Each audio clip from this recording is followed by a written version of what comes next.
Hello,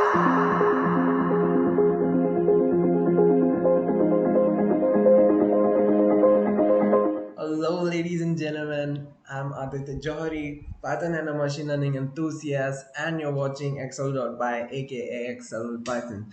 So ये मेरा नया वीडियो है आज Python tutorial series के लिए, and I hope you are doing extremely amazing. So आज के वीडियो का हमारा जो टॉपिक है वो है basically data types. Programming Python programming में कितने अलग प्रकार के डेटा टाइप्स होते हैं. सो बेसिकली डेटा क्या होता है. डेटा बेसिकली एक ऑब्जेक्ट होता है जिसपे हम लोग को काफ़ी काम करना है, जिसपे पूरी प्रोग्रामिंग बेस्ड है, जिसको मैनिपुलेट करके हमको कोई आउटपुट लेना है. ठीक है. सो बेसिकली डेटा के बगैर प्रोग्रामिंग एग्जिस्ट नहीं करती है. इतना इंपॉर्टेंट कॉन्सेप्ट है. डेटा के बगैर डेटा साइंस एग्जिस्ट नहीं करती, मशीन लर्निंग एग्जिस्ट नहीं करती.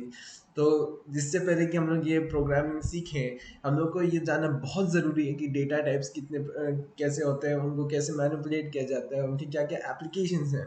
तो आज का वीडियो इसी चीज़ में डेडिकेटेड है और बहुत ही इंपॉर्टेंट वीडियो होने वाला है.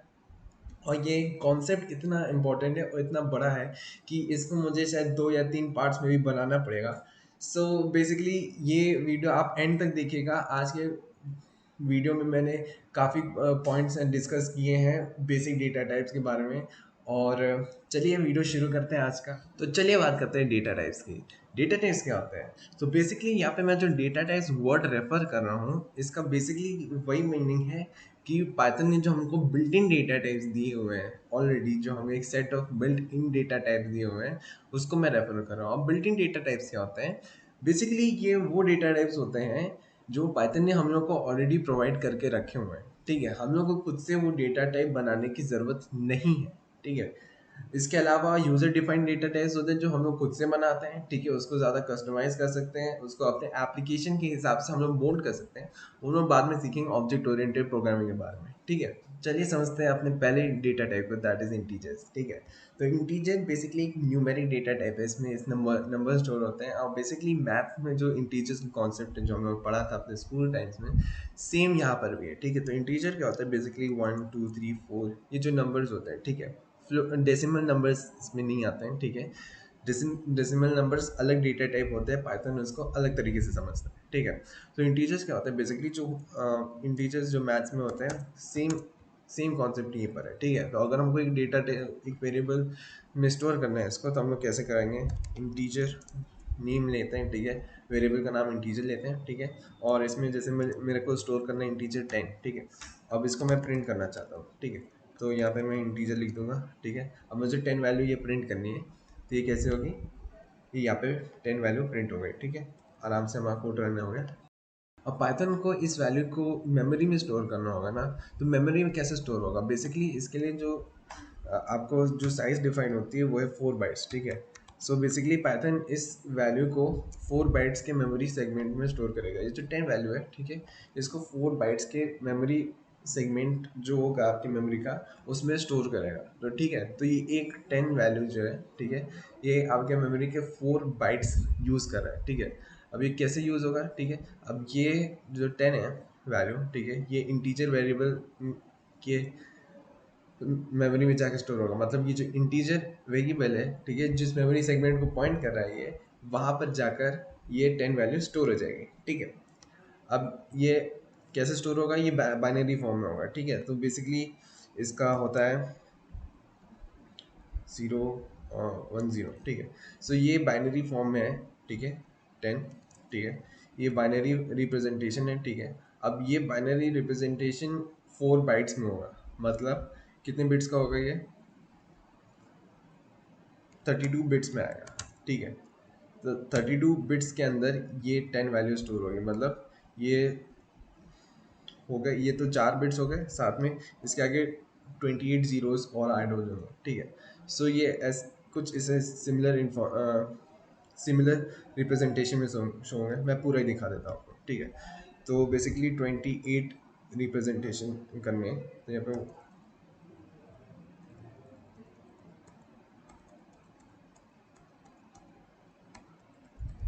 मेमोरी में जाकर ये इस बाइनरी वैल्यू की रिप्रेजेंटेशन में स्टोर होगा. मतलब इतना पार्ट तो आपका रिप्रेजेंट करता है 10 और बाकी सारे हो जाएंगे आपके बिट्स 0. ठीक है. तो मतलब ये 32 बिट्स का जो रिप्रेजेंटेशन है, ठीक है, ये इतने बिट्स जो इंटीजर होता है जब कन्वर्ट होगा तो उसकी मैक्सिमम लिमिट है 32, ठीक है। अगर इससे ज़्यादा अगर नंबर जैसे कन्वर्ट होके किसी बाइनरी नंबर में कन्वर्ट होता है, ठीक है, और उसकी जो रेंज है वो 32 बिट से ज़्यादा है तो वो इंटीजर वैल्यू में नहीं स्टोर हो सकता, ठीक है, in case of 32 bit processor. अगर 64 होता है तो ये वैल्यू और लंबी हो जाएगी, ठीक है। सो बेसिकली यही होता है कि इंटीजर कैसे स्टोर होता है पाइथन में, ठीक है। तो चलिए समझते हैं अपने दूसरे डेटा टाइप को, दैट इज फ्लोट, ठीक है। सो बेसिकली फ्लोट क्या होता है, तो बेसिकली मैथ्स में हमने डेसिमल नंबर्स पढ़े थे, जो फ्रैक्शनल नंबर्स होते हैं, जैसे 4.5 हो गया या आपके 7.6 है। तो बेसिकली ये जो नंबर्स हैं, ठीक है, आपके फ्लोट डेटा टाइप में आते हैं। फ्लोट डेटा टाइप मतलब जो डेसिमल या फ्रैक्शनल वैल्यूज को रिप्रेजेंट करते हैं, ठीक है। अब अगर हमको इसको वेरिएबल में सेव करना हो कैसे करेंगे। सो मैंने एक नेम ले लिया फ्लोट वेर, ठीक है। अब ये क्या है, ये फ्लोट वेरिएबल है, ठीक है। इस वेरिएबल में फ्लोट स्टोर हो रहा है, ठीक है। अब यहाँ पे मैंने जैसे वैल्यू मैंने स्टोर कर दिया 4.5, ठीक है। अब मुझे इसको प्रिंट करना है, ठीक है।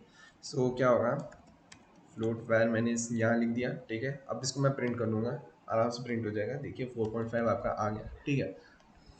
अब ये मेमोरी में कैसे स्टोर होता है, ठीक है। मेमोरी मेमोरी में इसके लिए दिया जाता है आपको 8 बाइट्स, ठीक है। ऐसा क्यों होता है, ठीक है। तो बेसिकली इंटीजर में क्या होता है कि अगर इस फ्लोट वैल्यू को हम लोग टू पार्ट्स में डिवाइड करें, तो जैसे ये 45 है, ठीक है, सॉरी एम 4.5 है, ठीक है। तो अगर इसको हम लोग दो पार्ट में डिवाइड करें तो क्या होगा कि एक तो 4 है, ठीक है, ये एक इंटीजर है, ठीक है। उसके बाद आता है एक आपका डेसिमल पॉइंट, ठीक है। उसके बाद आपका है डेसिमल पॉइंट के बाद जो इंटीजर होता है। तो ऑलरेडी एक नंबर के लिए आपका दो इंटीजर यूज़ हो गए, ठीक है, साथ में आपका एक डेसिमल पॉइंट भी है, ठीक है। तो इस चीज़ को स्टोर करने के लिए, ठीक है, कंप्यूटर को ज़्यादा मेमोरी चाहिए रहती है, ठीक है। ये ये जो इंटीजर्स है, ठीक है, ऑलरेडी ज़्यादा इंटीजर स्टोर हो रहे हैं, ठीक है, तो ज़्यादा मेमोरी चाहिए रहेगी। साथ में ये जो डेसिमल पॉइंट है इसको भी आपको स्टोर करना है मेमोरी में, तो इसलिए ये चीज़ 8 बाइट्स दी जाती है बेसिकली, ठीक है। कंप्यूटर में फ्लोट वेरिएबल को 8 बाइट्स दी जाती है, और जो इंट वेरिएबल होता है उसको 4 बाइट्स दिया जाता है, ठीक है। तो ये ऐसे डिफरेंस क्यों होता है भाई, बेसिकली दोनों ही नंबर्स है, ठीक है, दोनों ही मैथमेटिकल कैलकुलेशन सेम करते हैं। तो इसका बेसिक रीज़न ये है कि कंप्यूटर इन दोनों को अलग अलग तरीके से ट्रीट करता है, ठीक है। और बेसिकली क्योंकि ये अलग अलग डेटा टाइप्स में हैं, ठीक है, इन लोगों को मेमोरी साइज अलग अलग दी गई है, तो पाइथन इसको अलग अलग तरीके से ट्रीट करता है, ठीक है। सो बेसिकली आप जो फ्लोट वैल्यू है और इंटीजर वैल्यू है, ठीक है, ये पाइथन इस पर अलग अलग ऑपरेशंस परफॉर्म करता है, ठीक है, अलग तरीके से इसको ट्रीट करता है। सो इसलिए फ्लोट वेरिएबल अलग है और इंटीजर वेरिएबल अलग अलग है, ठीक है, क्योंकि दोनों की नीड्स अलग है और पाइथन इन दोनों को अलग तरीके से ट्रीट करता है, ठीक है।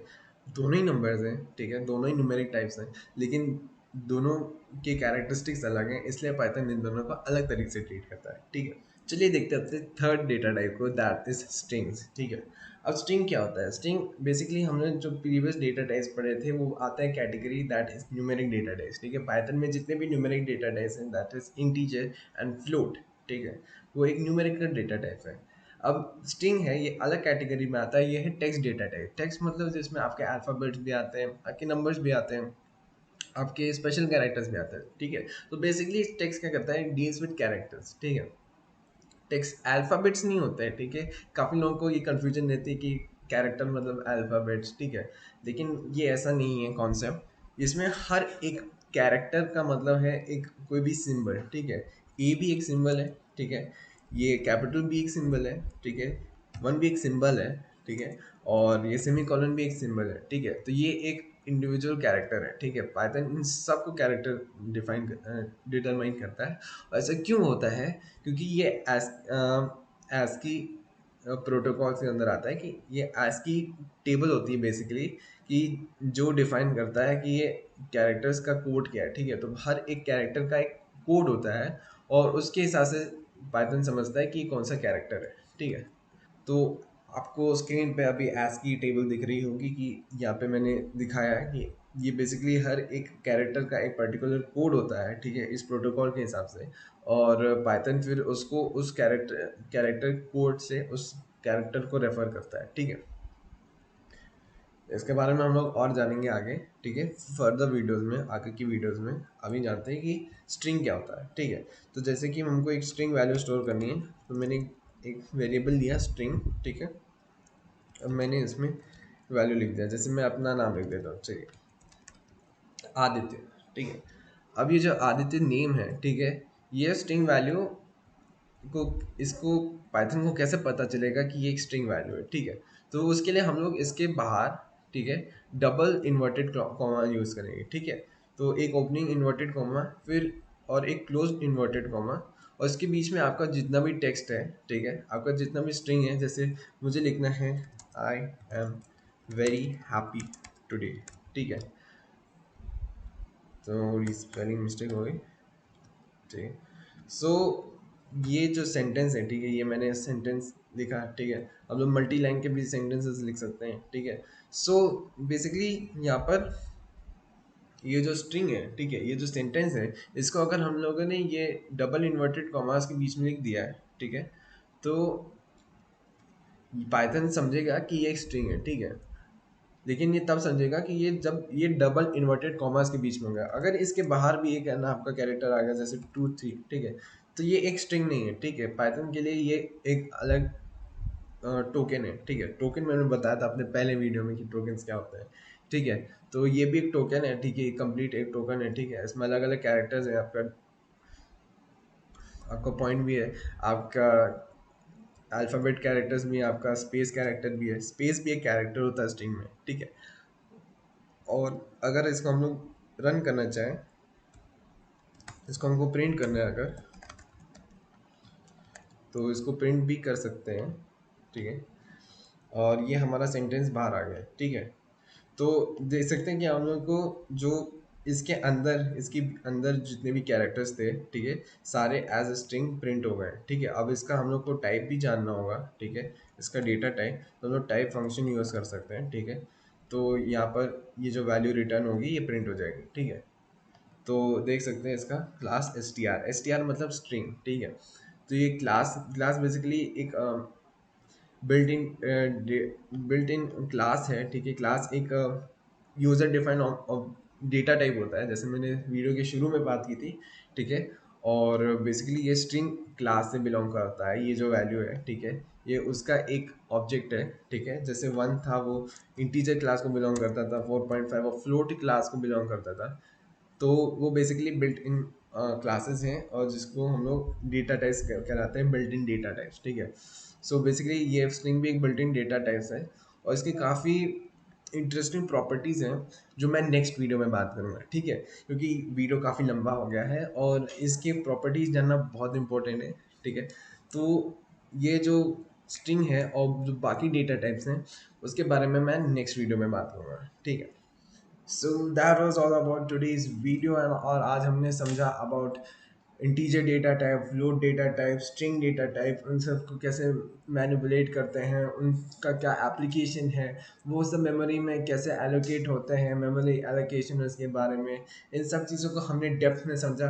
तो आई होप आपको समझ में आया होगा आज का वीडियो। अगर कुछ भी डाउट है आपको तो आप फिर से वीडियो देख सकते हैं, या फिर मैं नीचे डिस्क्रिप्शन में मैंने लिंक डाल दिया है आज की नोट्स का, और मैंने कुछ एक्सरसाइजेस भी प्रिपेयर करी हैं इसके लिए, तो उसकी भी मैं लिंक्स नीचे डिस्क्रिप्शन में डाल दूंगा, आप जाके देख सकते हैं, आप उनको प्रैक्टिस कर सकते हैं, ठीक है। So that was all about today's video, and I hope you have amazing day. So thank you so much for watching, have a nice day. जय श्री कृष्ण।